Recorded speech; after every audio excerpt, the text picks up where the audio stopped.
See a little head bob.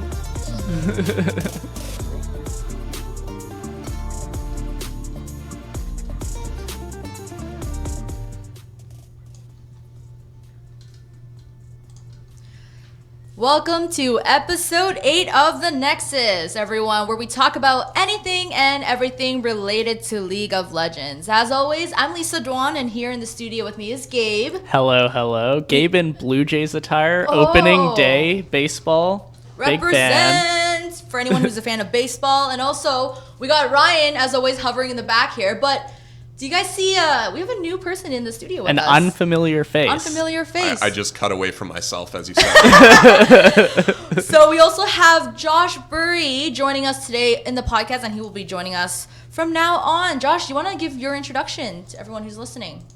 Yeah, I'm a reporter here at theScore esports. I am a noob to League of Legends. I started playing in beta, picked it up after like 7.5 years, so I'm currently writing a series about that called League of Legends. Lessons. It's called League of Legends. You might have heard of it. But no, yeah, I'm writing that series, and I'm just really excited to be reporting on League of Legends, and excited to be here with you guys finally. Yeah, if you guys have seen any of our content recently with League of Legends, like the Reckless interview was really big. That was Josh. Yeah. Josh was the one who did that interview, so good job, man. Thank you. There you go. Thank you. It's not even level 30 pumping out all this And great he's already content. talking to all the pros. Wow. Big fan. You outed me, man. Also, we just want to say this is Josh's first time on the machine. He's handling the whole stream business. So if there's any technical difficulties, definitely tweet him at Throne Gauntlet, right? Is that right? That's your Twitter handle? Yeah, that's right. I'm sorry if there are issues. I'm doing my best. I'm getting my tweets ready right now. You have them scheduled, don't you? Yeah. All right, so today we are joined by a special guest. We have ROCCAT's coach, Fabian Lohmann, also known as Grabbz. So let's bring him up and welcome him to our podcast today. Hello, Fabian. Hello. Yeah, you want to say hi to everyone? Hey, chat. Oh, man, thank you so much for joining us today. Yeah, really great of you to come. Thanks for having me. Why don't we start with a quick introduction for all of those that maybe don't know you, since you were, behind the scenes? So I'm head coach of ROCCAT in the European LCS. I'm half Mexican-German, so I'm the angry Mexican basically from my team. So yeah, I started coaching 1 year ago. So I'm kind of new to the scene, I guess, compared to other coaches like Yambako probably. And yeah, we kind of got a hard blow on Sunday, but still recovering. We're definitely going to talk about that. Wait, so you started a year ago. Did you start with ROCCAT right away? As a coach, yeah. Oh. Interesting. Before that, I was half a year analyst for Unicorns of Love, then half a year analyst for Giants, and then from there, I got the coaching offer for ROCCAT. All these Fabians in the LCS. There's so many Yeah.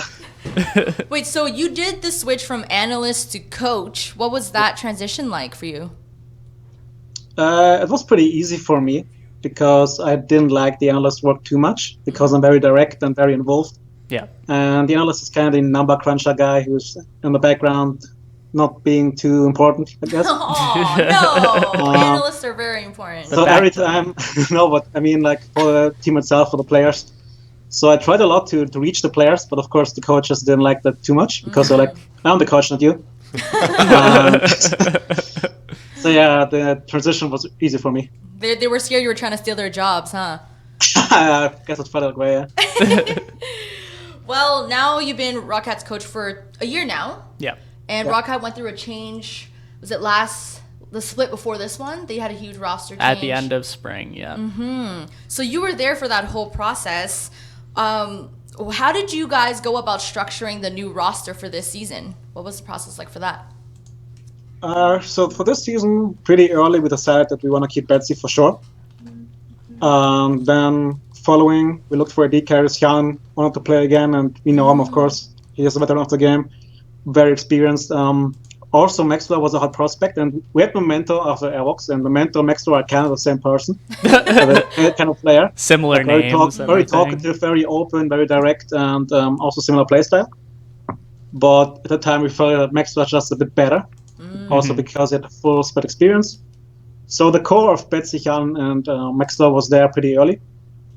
And then, of course, scouting began for top and support. We had options, so we looked into Korean top, Korean support both, but then also the budget didn't give it away. Oh. Right. Then, of course, we started scouting solo queue. Faxi, after trying out for 3 days, was almost instantly, we take that guy. He was really good at tryouts. The European supports were lackluster at best.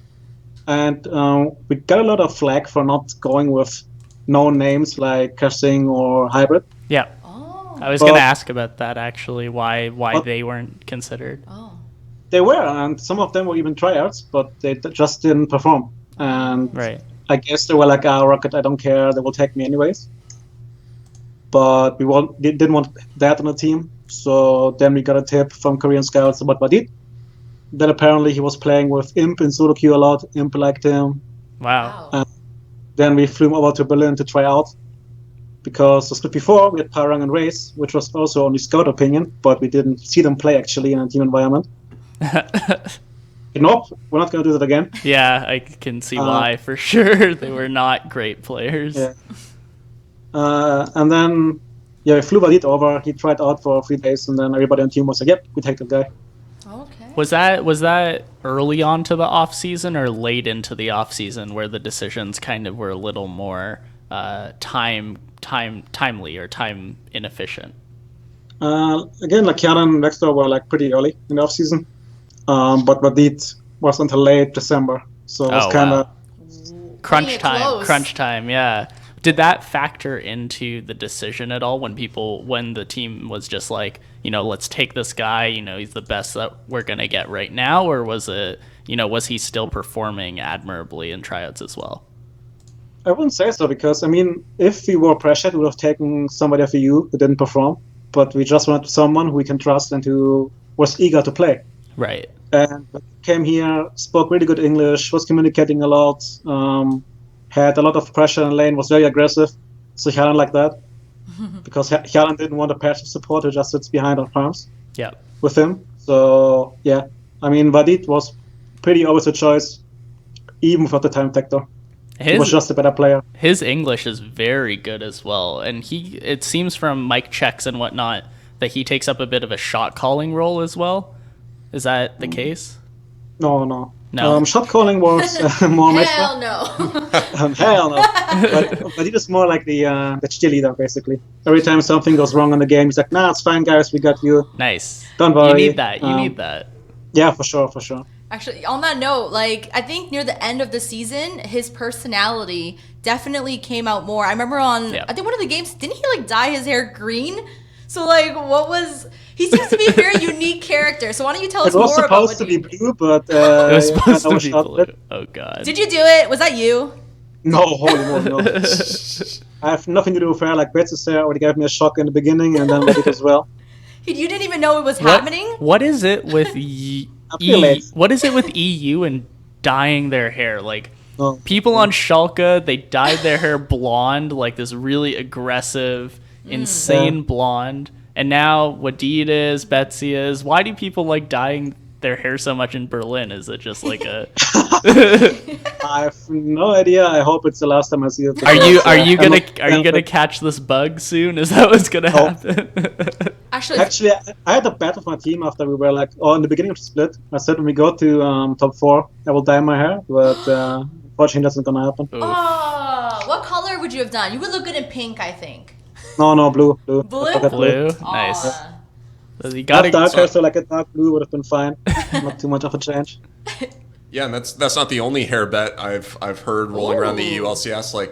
Zerk said that he would said that he would dye his hair pink if unicorns got to Worlds. Yeah. He has some luscious locks. Yeah. So I would love to see that. But I actually wanted to ask quickly. You talked a little bit about scouting from solo queue, and this is something that's always really interesting to me. You said you did some analyst work as well. When you are looking at someone from solo queue, what is the most important thing that you look at to determine if they are going to be a good fit on an LCS team? You can spectate the games nowadays, so you just see how the player handles pressure on lane. If he has a winning matchup, how does he have pressure? If he has a losing matchup, how does he behave there? because those are the basics of the competitive scene at the moment. So if those are okay, then you just look at like mechanics, how does it trade, etc. And then you just take them and give them a block chance. So we had like at least 6, I think, supporters trying out before Valid. Wow. So it sounds like you can test, like you can look at mechanical skill, you can look at how they respond to a particular situation which might happen in a game, but it's hard maybe to figure out how they fit into an overall puzzle without having them there. Would that be accurate? I mean, to be fair, most of the players who get scouted by solo queue are the guys who get recommended by players. Like they're like, oh, who's this guy? Is it a Smurf? Oh no, it's a new guy. And then you like notice them talking about it, you know? Because they want to know, who is this guy? Like, he's good. Who is it? And from there you take him. So you don't go in solo queue and just watch a random guy, but you ask your players or like friends or other teams, did you find somebody like who is better than usual? So yeah, that's the way you get recommended. And then you look into them a bit more deeply. So they've already been teammates with people in solo queue as a result. They're able to make that recommendation. Yeah, exactly. Like, I played with this guy for 3 solo queue games. He was really good. And from there you go, basically. When you do the tryouts, you said you're flying people out, in and out constantly. Is there... No. That was only Vadit, because from Korea, like, he couldn't play with us.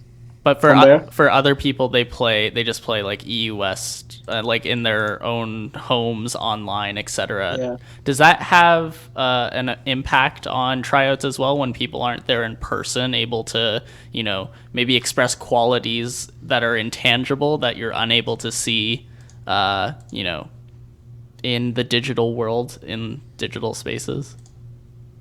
Yeah, for sure. I mean, one story of Faxi, for example, he has a very deep voice. and he speaks very monotone. Right. So we all thought at the first block that he was super angry and like, what's wrong? Why are you so angry? Like, oh, I'm fine. I'm just talking like that all the time. And we like, legit, everybody thought he's super angry and super aggressive, but he was just talking normally.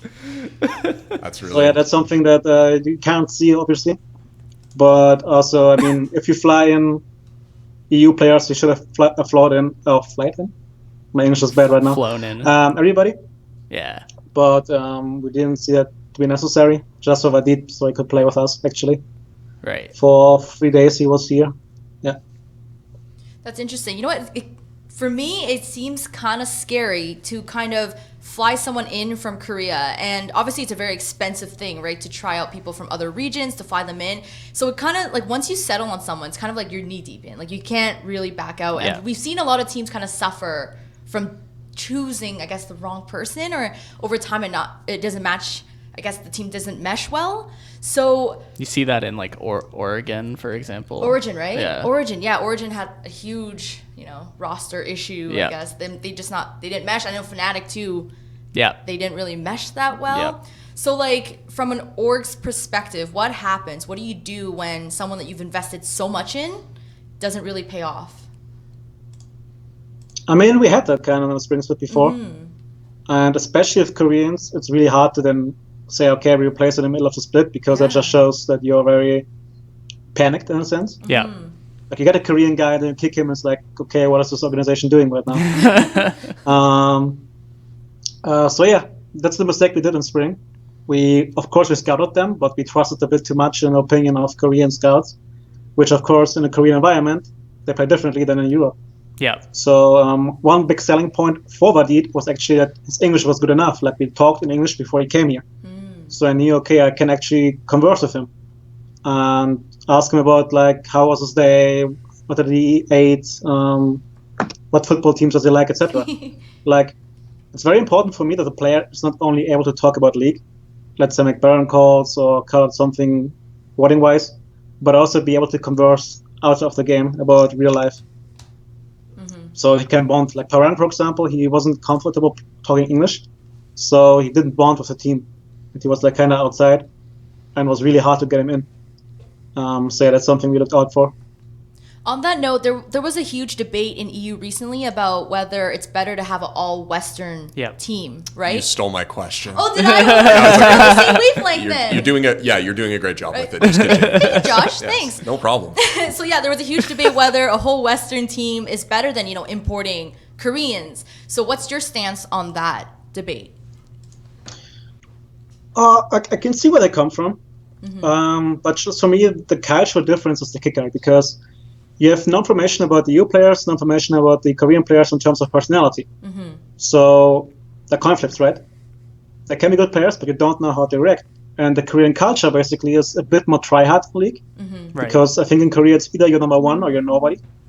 So everybody tries his life for the chance, basically. And in Europe it's a bit more relaxed. So if I have two players with the same skill, I take the one where I think he's gonna put more effort than the other one, be more disciplined and more motivated, basically. And so I think that's also why orgs look for Korea, because just the culture benefits those points more than in Europe.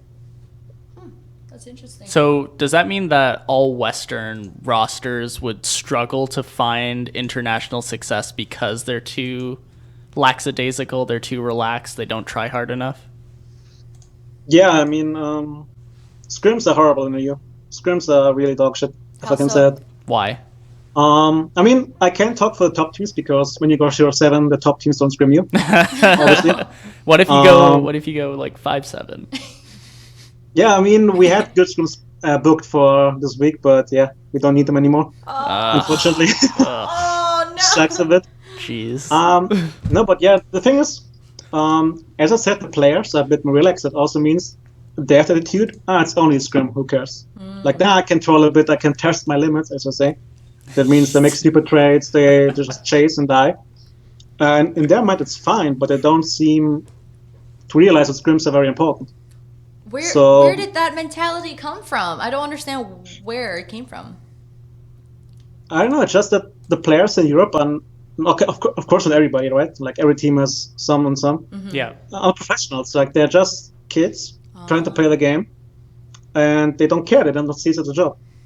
When I came on the last split and told them, okay, I want you to be here at 2 on time, and I came at 5 after 2, and then they got surprised that I was angry at them. They're like, why are you so angry? It's fine, it's only 5.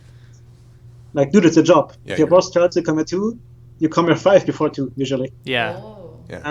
But that's just attitude. Like, they don't really care. The top teams have more players that do care. And that's also why the top teams get better and better, while the bottom teams don't improve at all, because they get bad scrims, they have no chance to improve there, and they're not going to test it. Like, for example, that's skill-wise. We played Sylvia Blind into G2, and Hyalin got stomped twice. Yeah. But that's because in our scrim environment, it worked. Like, we could lane that. It was fine. And then suddenly there's a Sven and Miffy, and they take you apart on bot lane. And yeah, that's just a big problem. And also, teams just flat out troll in scrims as well. Yeah, I know that a lot of teams, if something goes wrong early, that they don't play out a scrim as well. They just have Hef. They're like, all right, GG, go next, run it down mid, etc.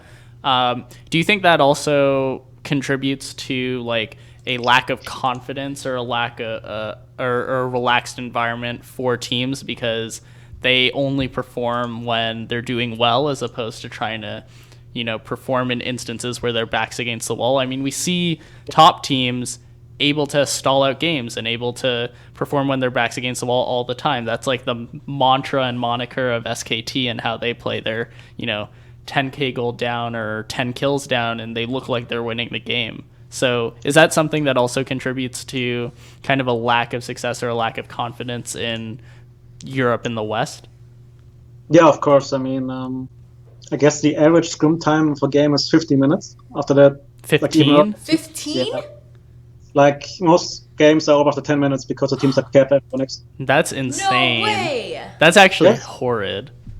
But that's because, again, if the player doesn't care, he dies once, he dies twice, thrice, 4 times, 5 times in 10 minutes, and then there's no point for either team to play, because that's a situation you're not going to encounter on stage, ever.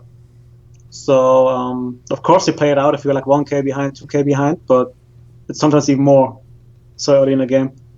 Just because one player's like, I want to try something, and he dies. And then he doesn't have pressure, he should have. So it's really rare that a scrim game gets played out correctly. Also, the big issue is, with the lack of sister teams, at least for us, like Fnatic and Misfits have some, so they have an advantage. Right. It's like, okay, let's say you're ahead, right? and then the team pauses, and you're like, hey, can we play out, please? Like, we want to learn how to play out. You can't force them because the players are going to be like, nah, we don't want to, we're going to throw. And they just run it down mid lane until you accept the remake, basically. Jesus Christ. So that's actually ridiculous. Yeah. That's not very sportsmanlike. I can't talk for the top teams, but the lower teams are often like that. One team especially, but I don't want to mention because I would be flaming. Oh, come on. But, we can name names here. Yeah, we name names. Nah. Definitely. Come on, you guys are on the upswing. Are you really going to have these guys as scrim partners ever again? That's true. I'm serious. I'm serious. If they're really that bad, you guys are probably going to get better partners.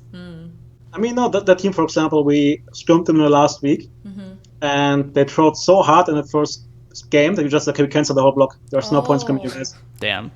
My players were like, okay, I will play solo queue because that team just throws. Yeah. So, At least you get some mechanics practice in solo queue. Yeah, right? exactly. You're such an optimist, exactly. Josh. What the hell? Sorry. Since when?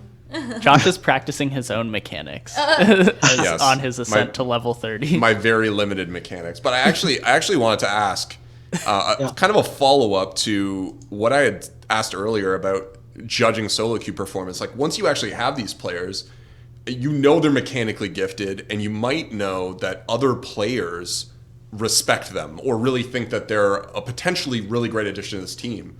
So it seems like you get them and they're already, in many cases, strong players. But like you mentioned, they may not treat it like a job. So they're not maybe professionals in the sense that we would expect from like a traditional sports environment. This is something we've been talking about a bit where, if you're a college athlete, you know how to lose, you know how to win, you know how to deal with a team.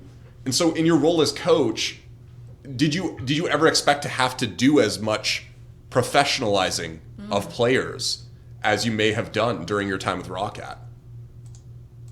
I mean, it was obvious, but the amount of how much was surprising. Yeah. The thing is, unlike traditional sports, we don't have the youth divisions to train them. Like, every athlete in traditional sports went through the youth teams from 7 to 20, and they had 10 years in the team learning all this stuff. In esports, they just play solo queue at home, they're not in a team, they get picked up, and suddenly, boom, you get money, you're pro. And of course, for young players, it's really hard to get that trade-off and that shift in perspective. But as I said, like, even things like be on time have to be taught. Sorry, again. It's okay. No worries. So it's annoying, really, sometimes even, because it's time wasted, Even that time you used to improve their professional behavior should be used for the game. Even worse, the behavior that they're learning is from EU West solo queue. Oh, the flame! I'm just saying, it's a very toxic environment. I've heard very bad things about it. A lot of pent up toxicity comes from there because a lot of people, like, they're communicating in, like, English may be their second language, or they may not speak English at all in a lot of cases. So, there's a lot of miscommunication in EU West, and that's, if that's your solo queue, if that's your youth division, practice, it's pretty bad. It doesn't cultivate good behavior as a result. The same thing happens in North America too. It's not just confined to EU West, and as a result, you get people who are really talented who may be just horrible people, or who may just be like immoral or toxic, or not the best communicators. I think that's a big issue too. I'm gonna start calling solo queue youth division now. Youth That's division. my new shorthand for it. Maybe we're being too hard on mean- EU guys. No? Don't you think we're being a No, little it's too... fine. What? I tried to defend you, and this is what I get. I mean, we have the semifinals, the Worlds, you guys are there, the groups, it's fine. Oh, So, all right. yeah. The thing is, if I'm honest, like, I don't mind toxicity. I'm a bit more thick-skinned, I think, because I have 10 years of soccer or football, or whatever you call it. Oh man, The things I said there on the pitch are 10 times worse than everybody could ever say. Like on, what? solo You queue have me. to give us an example. Come on. I don't know. Nah, it's like, What team did you Nah. support? I would not do that if I were you. What? What team did you support? I'm a Liverpool fan. Oh, so this would be like during Liverpool Man U games or whatever? For example, yeah. Yeah. Okay. Yeah, that could get pretty dicey. No, but also when I played myself, basically. I see. I mean, and if the words were not off, I just like kick him in the shins or something. So that's how it went there. Can't but I do also that think, in League. Again, what I try to teach them is that there are two personas always on a player. First, like for me, it's Grabbz and Fabian. Oh. As the coach, as Grabbz, I am maybe more harsh than I would be normally, but that's something because we are in a professional environment, and that's something you have to deal with. So if a player is a bit more toxic, then of course he has to tone it down, but the others also have to separate that player from the person. And like sometimes getting angry and getting mad about something is also for me fine because it puts emphasis on the point. Like the mistake happens and the player gets annoyed by it, then it has more emphasis to the player who did the mistake. So I'm not like, I don't like the notion of saying players have to be friends and it has to be like 5 brothers going together. I don't think that's true. Mm-hmm. It helps, but it's unnecessary. So as long as they work hard and try to improve, they can be as toxic as they like, in my opinion. Yeah, no, I need to rewind to that because I'm somebody who's learning this game and I'm experiencing the toxicity. I'm trying my best not to give into it, even though I want to every game. So is it just that you said you had a thick skin? Is that really the key? Like, just don't let it bother you. People are going to freak out, and at the end of the day, you just have to deal with it anyways. So just deal with it. I mean, solo queue, of course, is different in a team environment. And in solo queue, I just legit don't care. Mute all. Yeah. Like, for me, it's like a pixel talking at the moment because I don't associate the champion with a person. Because if I do that, then it stresses me more. Mm-hmm. So I vote it. I don't care. So we just... And a team... Sorry. a team... No, go ahead. I was just saying, so I'm just going to pretend that it's the April Fool's joke that Riot put on where everybody's a bot on the other team. Yeah. And then it's You like just play all against good. bots. Yeah. Yeah. Josh, you lose against bots all the time. I don't. I've never lost a game against bots. Wow. Except the April Fool's bots, who are real people. I lost a game against them. But sorry. Anyways. Yeah, go on. Sorry. I mean, like, if I get flamed, I just flame back. It's fine for me. I can't do that. I'm always like, I can't sync to their level, and then I just cry at the How end can you of the do game. that? Don't you need to pass a behavior check or something? Like what? How can you do that? I like this philosophy because That's just we're in Europe, so it's kind of free to pass it. Because there's nobody plays in LCS. Oh, wow. If they enforce the legend, nobody plays. So. I like this philosophy a lot though because like I'm trying to be like peaceful. I'm trying to be like a Jedi, you know. Yeah, same. But really, I just need to give in to my emotions and be a Sith, Oh, give right? it to Like, the hate, it's yeah, fine. it's gonna make me powerful. Power. Yeah. Oh, sweet. Dark Okay. Josh is about to play. Yeah. NA. Coach's orders. Check that out in next week's column for sure. And we'll see how that works out. You know, on that note, you seem like you have your own style of coaching. You seem strict, but at the same time, you seem friendly. So how, in your own words, would you describe how you are as a coach? What's your style? I mean, it fits the description. The thing is, I had to tone it down a notch. Because, again, I come from traditional sports, 10 years there. And I'm kind of used to what the coach says is going to be done. Yeah. And he means it to win the game. Like, that's it, no? Yeah. If the coach says jump, you jump. You don't ask why. Yeah. And so I'm used to a very strict coaching style. And I have players like Max and Janen who can work with that because the experience are like a bit more mature. And then I have rookies and very emotional players on the other side. And for them, it was kind of intimidating sometimes. So now I'm dubbed the Angry Mexican, which is like a meme team. But beforehand, it actually really annoyed them and made them scared a bit. So this is something I was surprised of because I don't think it was that bad. But again, they don't, like the youth division was missing, so they're not used to it. They're not used to getting their mistakes pointed out that harshly. Right. Because I'm not sugarcoating. If something is bad, I'm going to tell them it's bad. If you do the same mistake 5 times, then I'm going to point it out 5 times. Every time a bit more annoyed than before. And I think that's normal, but for them it was intimidating. Interesting. So yeah. But yeah, like again, I try to be friendly outside the game, but in the office room, in the scrims, I'm as harsh as can be. Because I think it's needed. So would you say, and we're going to drift into some uncomfortable territory for you, Grabbz, I'm very sorry, but would you say that style of coaching helped contribute to the turnaround in your season, which made you almost make playoffs? And I kind of want to talk about that as well. What exactly was the formula for you guys? Yeah, you guys turned it around that allowed you guys to become as successful as you were at the tail end of the split. I mean, of course, with the players intimidated, it makes them play worse. But the whole idea was we already wanted to, as my assistant coach. Yes. As an ex-player. And the big idea was, knowing that I'm kind of harsh, I said, okay, I'm going to be the bad cop, you're going to be the good cop. So that was the plan. But the players had more bad cop than good cop because Freddy also has to grow into the position. Right. Like it's his first time. So in moments where he should have counteracted, he was kind of passive and also intimidated by me. So apparently I was too angry at sometimes for them apparently to handle it. So, but also the big factor was, I think, even though it sounds weird, but the scheduling and who do we play when. Okay. The first scrims we had together were good. We played good, and we did it off of HOK, Unicorns, we played in scrims, it's fine. Then we go into LCS, we play G2. I remember the first game, we had like 3k ahead with a gold lead. They double TP on us, they crushed us after that, and they went to 0. We're like, it's fine at G2. Yeah. We didn't expect to win that series anyways. So then we keep going, it's fine. Then comes Misfits. They win 1-0. The first game they win. The second game we should have won, but then we reacted wrong to a canister push. We lost 2-0. Then comes Fnatic. We lose 2-1, and we also could have won that series. Like it was actually close. We're not like sorry about Origin at that point. Origin was handled, but we were fighting back in a sense. Yeah. But then, of course, again, Betsy is very emotional, and we have rookies and Badit and Faxi. And the thought started to creep in about, can we actually win? Are we good enough? Because if you keep losing and losing, of course, the negative feedback gets to you.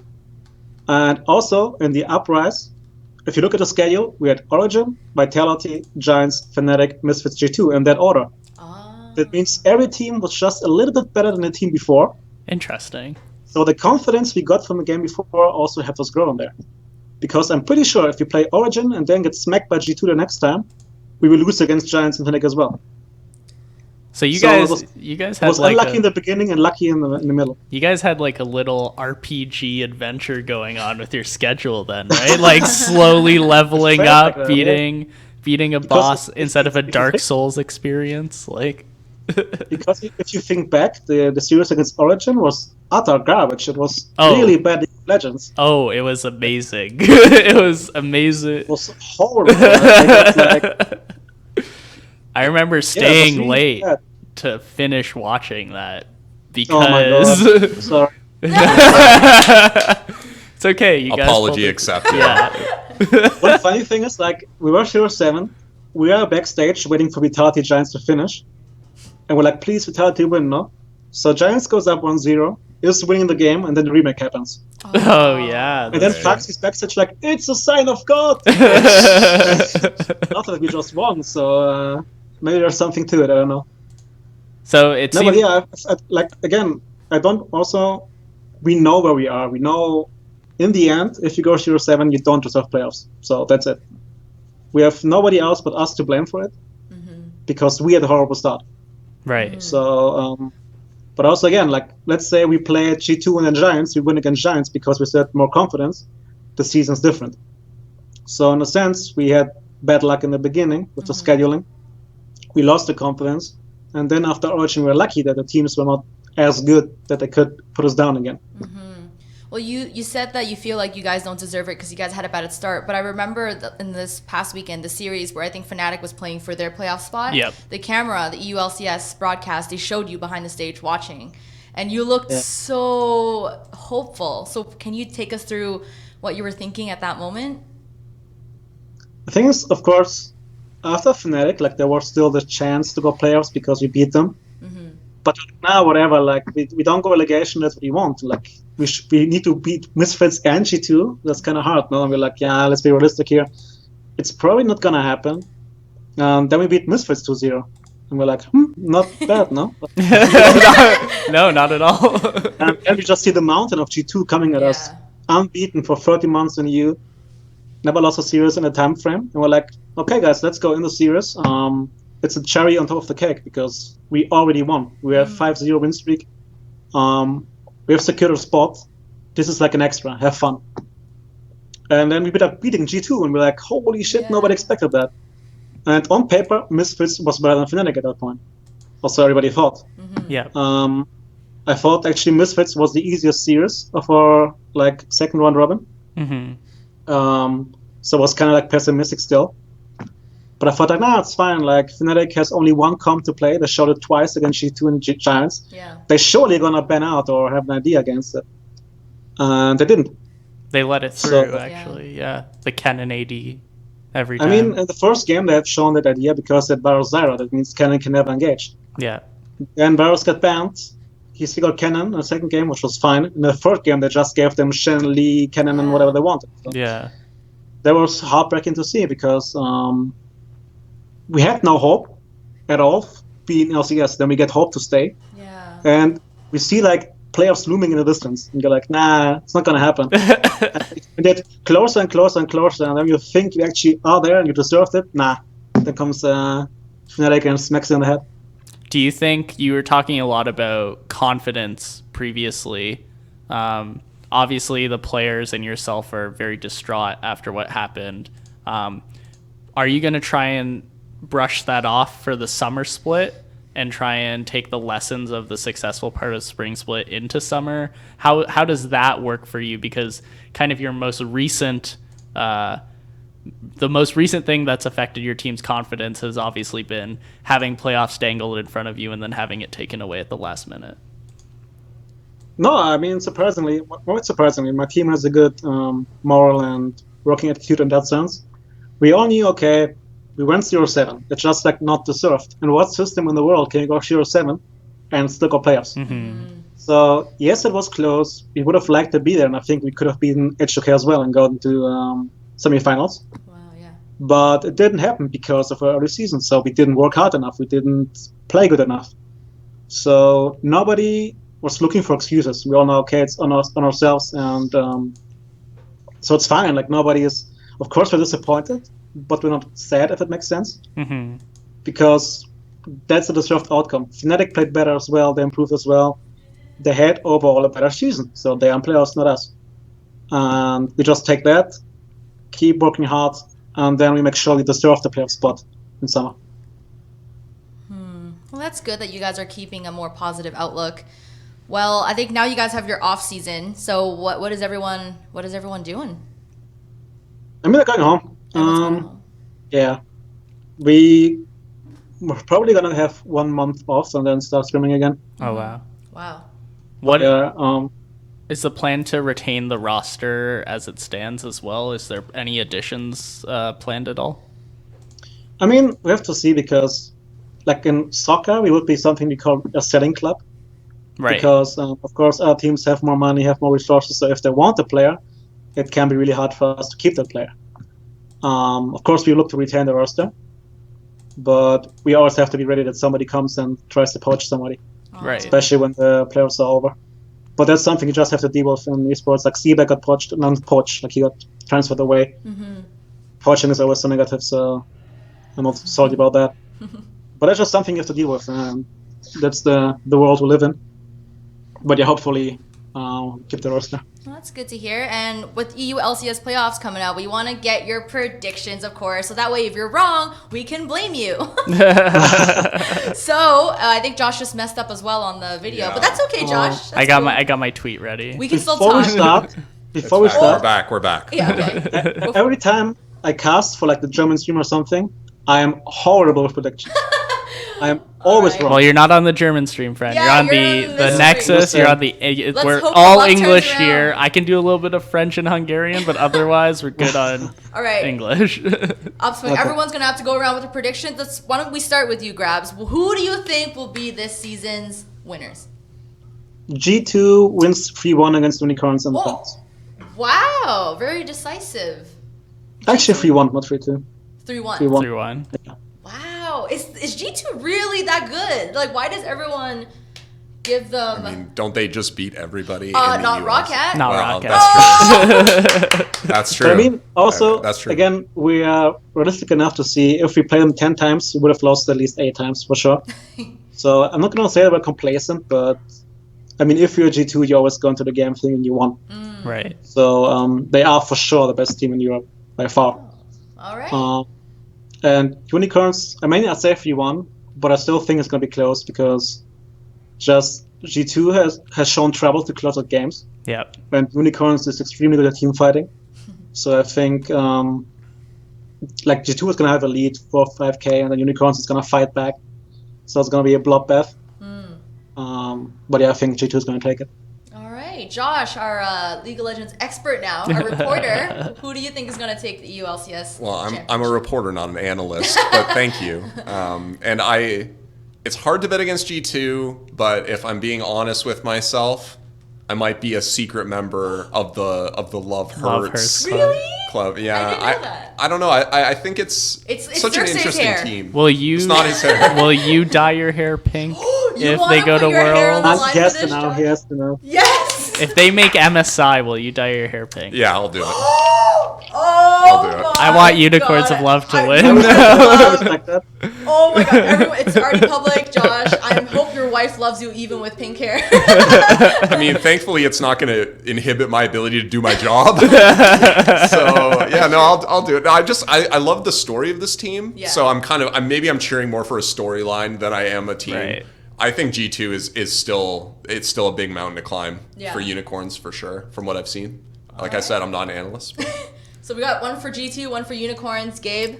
I'm gonna play like the third devil's Oh, advocate wow. here. Don't take my answer. I really like how H2K Ooh. is growing Ooh. and has grown throughout the split. Yeah. I know Grabbz is like, yeah, we could have taken H2K down free. Easy. And that might be true. You know, ROCCAT has looked like a great team. Hjarnan especially has performed admirably Yeah. across the season.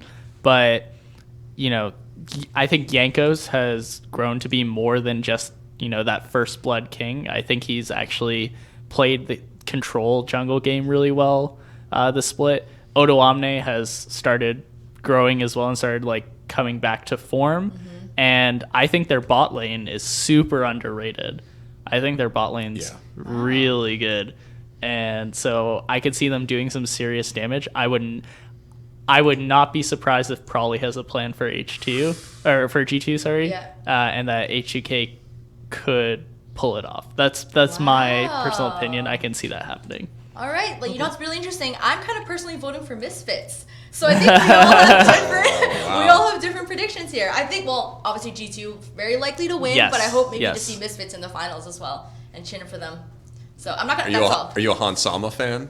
Did you not see his latest I did. drive video though? I was did. very cool. I did. It was very nice. Riot released that drive video of Hansama, and honestly, he seems like a very talented and great guy. So, Hansama fan. Oh, my. All right, everyone's predictions is here. Josh's hair is on the line for. I'm glad it's just Josh's hair and I know, none of us have have to do anything else. Let's hope in your sake mean, that Unicorns wins. Yeah. I have free time. No, I know which team I'm gonna give like a secret scout report Ooh. just so they win. So I Oh, want to see the nice. pink hair for sure. Nice. Oh, Nice. wow. Grabbz, you make sure this happens, okay? I will try my best. All right, thank you so much for joining us today. We really appreciate it. Thank you, Grabbz. Grabbz. And Thanks for hope having me. you enjoy your downtime playing Zelda, right? Was that you? You were Yeah, that's the only. It looks That's fun. the only thing I have in life right Per- now. Like I want to scrim so Don't badly. play that pity game. Don't make it Persona feel- 5 is coming No, I out just want to today. scrim. Like I was Oh. so fired up about going playoffs, and now it's like, nope. Oof. All right, Like- you know what? All right, we'll scrim with you, Grabbz. We'll scrim with you. Yeah. We're always ready. Oh, I mean, you're going to be helping out Unicorns from what I heard, right? So you got some stuff on the agenda now. Hey, his scout report's going to be very valuable. The only person to beat G2 in like That's 13 true. months. So, True. you know, You did the impossible, man. exactly. All right, Grabbz, thank you so much. We hope to talk to you soon. Thank you so much for joining us. Cheers. And Bye-bye. everyone else, thank you so much for tuning in. And what do you guys think of today? Josh was new on the... Yeah, Josh, how did you feel about today? How did you feel? I feel great. Josh is having a hard time ending this podcast. I think Okay, I can end it any time you want. I think all he's right? having difficulty. I can turn this car around, Lisa. Turn the music up. Turn the music up. Turn the music up. Let's go. Let's dance. I think Josh is having difficulty coming to terms with the fact that he just put his hair on the line for a really ridiculous bet. Listen, I've had a long ponytail. I've been bald. Like, none of this scares me at all. That's what you guys think, but As long as you let me dye it. I'll dye it. You can dye it, and then after a week, I'm just gonna shave it all off. I'm just gonna be bald. That might be worse, Josh. I love it. All right. Anyways. All right. Get Thank tips you so from much Andrew. for tuning in, guys, and we'll hopefully see you next week. Night, guys. Bye. Day, wherever you are. Goodbye.